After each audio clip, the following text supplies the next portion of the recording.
My name is Mitnick, one of the new members of Scratch Golf Academy. Super happy to be part of the team. Today, I'm going to be going over some of the swing changes I'm making in my swing. I think it'll be a great video for you guys to see how to go to the range when you're going through things in your swing and practice making some changes. If you saw the last video that I had on the channel, I was getting a lesson from Adam. It was one of my first lessons in probably about 4 or 5 years, so it was a pretty cool experience for me. But hopefully you guys got to see how a good player like myself can even improve more. Now it's about going to the range and how do you implement those changes. So today we're going to be going through that and how to help keep improving after you've made those changes. So we're going to start out by warming up with our lag shot. And I just like warming up with this because, you know, it's a super bendy club, gets the back loose, and just helps dial in the tempo for the practice session. So we'll hit a few here. And my goal for these videos is to make them super natural, you know, just pretty uncut practice sessions. That way you guys can, you know, transfer the stuff I'm talking about into your practice sessions at home. So let's hit a couple here.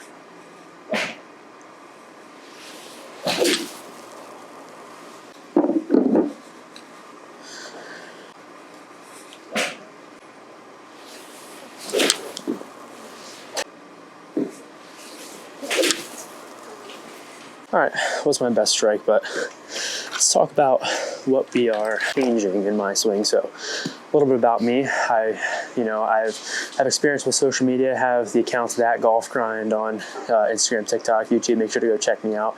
But I'll be here on Scratch doing a bunch of stuff for you as well. And I grew up playing competitive golf, about a Scratch handicap, give or take, and really just trying to take my game to the next level. So a couple of things that we're working on here. The first is my grip. When I was working with Adam, just to refresh if you didn't see that video, what we're trying to do is get my grip more in my fingers. I tended to get my palm kind of on the side of the club, which makes it very hard to hinge the club upwards, right? So what he had me do, and what makes a lot of sense, is just let the hand dangle on the side like this. Grip it around the club, let those fingers wrap around and have the pad of your hand kind of come on top of the club like this, and take a look how much easier it is to hinge. And that's gonna be a big part of the changes that I'm making. So that's my left hand grip here. And then in terms of my swing, I used to have a very long swing that wasn't so compact and would lead to some big misses. Obviously I was able to play pretty well with it, but it's about minimizing those massive misses. So my old swing, I used to get pretty far back here, and right about where my left arm was parallel, my club was still fairly straight like this. It allowed me to get super deep here. My hips would fire. I'd get super stuck behind. It'd lead me to flip it and miss it way to the left. So that was kind of my big miss, especially with my irons. Now what we're focusing on is when we get the club to about here, I'm thinking about getting my right hand up to the top, and this is a really good deep backswing like this. And when I'm coming down to the ball, I'm just getting my hands out in front, down to the ball, not stuck behind, sort of like that. Now how this looks, you know, when you're putting it together in your swing, at least what I'm focusing on, I'm getting to about here, getting this up, feeling that hinge up with my right hand. And right about here is a great spot for my backswing. I used to kind of get across the line like this, which then led me here and flip.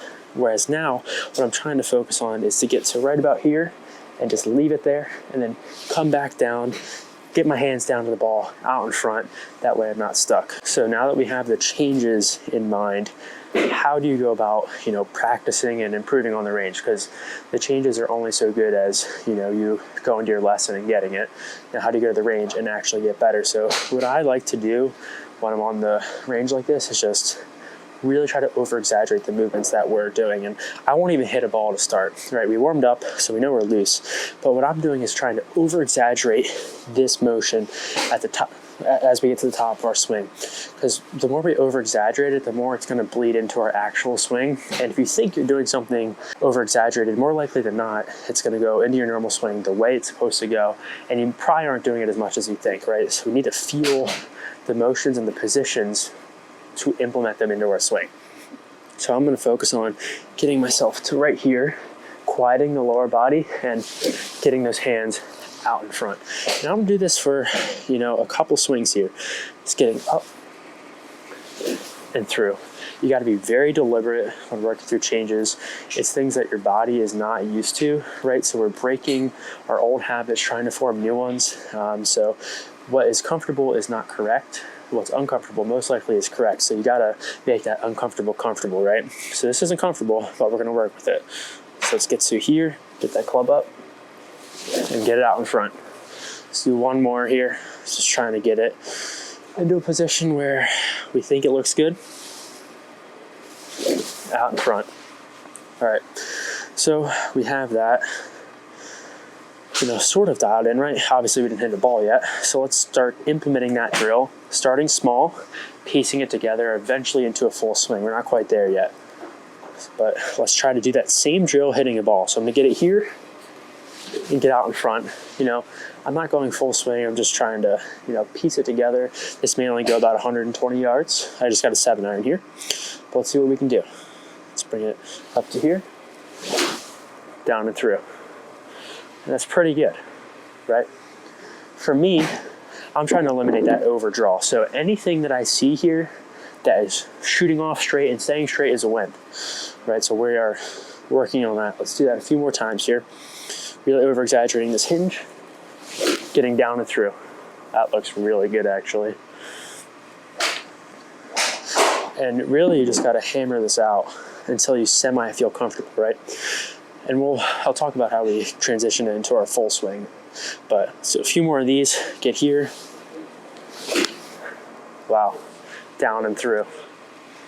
Hey, I would take that just in my normal swing, honestly. But it's very important that you know what it feels like, right? That's kind of what you work on in your lesson, and you come out to the range to continue that progress. So let's do one more here. Get up to the top, down and through. Wow, that was a couple really good ones in a row. So now is the tough part, right? And this is gonna take some more trial and error, some more grinding mentality. You just gotta come out and hammer some balls, but you gotta be deliberate with it, right? So we have our things that we need to work on. We get it to about here at the top. We don't wanna overswing in the back. We're gonna get to right about here and figure out how to put together a full complete swing with those thoughts in mind. So I'm gonna do some practice swings here. I'm feeling a little bit more hinge in my swing, right? It's not gonna be as drastic as here, and through, right? We wanna create a very fluid swing. So I'm gonna work on just doing a nice smooth tempo here and trying to feel more hinge and getting those hands out in front. That's the next step here. Almost there. There we go. And I can tell I got a little quick there, so you gotta make sure you stay nice and smooth. That was it. That was better. So after you've done your deliberate swings, we've gotten from this motion here, very broken down very broken down fundamental things here, to a drill where we hit the ball. Now we're going into full swing. So here, through, and that's going to be the tempo we're going to be working with in our actual swing. I want to make sure that was more like it. Get those hands out in front. So now comes the time where you're gonna try to put those changes into place. You don't really wanna go out to the range and start hitting balls right away, especially after going through some changes. Go through the steps that I mentioned. And then now it's time to hit some balls. We have everything in our head to focus on. It's not too much, but we're being deliberate. Okay, let's try it out. Nice smooth swing. Okay. Very quick, and that's that overhook, right? I tend to get very antsy, and I'm sure a lot of you guys do also at the range, hit ball after ball. But make sure you're pausing, getting yourself together, taking a breath. And changes are not easy, right? Okay, we've had one of each. One right, one left. Now would be the point to hit 2 bad ones in a row, right? And we're gonna share good and bad shots, on these practice sessions, because I don't hit good ones all the time. Let's go back to that drill. Here, down and through. There we go. That's the feeling we need to implement into our swing. Say you hit 1 or 2 bad ones in a row, I recommend going back into your drill and then back into your full swing. That way you're not just pounding shots and you can actually focus. Let's go into a full swing again. There we go. Slight pull, but not the hook. So that's a win, right? For me, it's about quieting everything in my body, just focusing on keeping a smooth tempo and that hinge. There we go. It's close, very close, but better. See how we went back to the drill when it was going south and then back into a full swing? I think that's really gonna help you guys when you're make some changes. Let's hit a couple more here.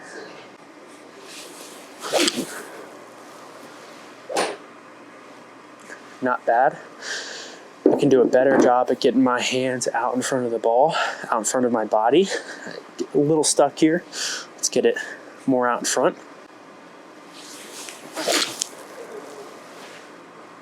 A little quick. Take a second. Let's do a good rehearsal. There it is. Okay, into a nice good swing. It's close. And obviously everything's not gonna be perfect when you're making changes. So it's okay to hit some good ones, some bad ones, some ugly ones. It's the range for a reason, right? Let's get one more good one here. That was probably the best one so far. That's kind of how you go through, making some changes. It's not easy, but it's off season, winter in most places, so it's a good time to make some changes. If you're new to the channel, if you're new to Scratch Golf, make sure to go subscribe. Check out my channel, That Golf Grind, in the description. Hope you guys liked the video. Let me know in the comments if these tips are gonna help you out, and I'll see you guys in the next one.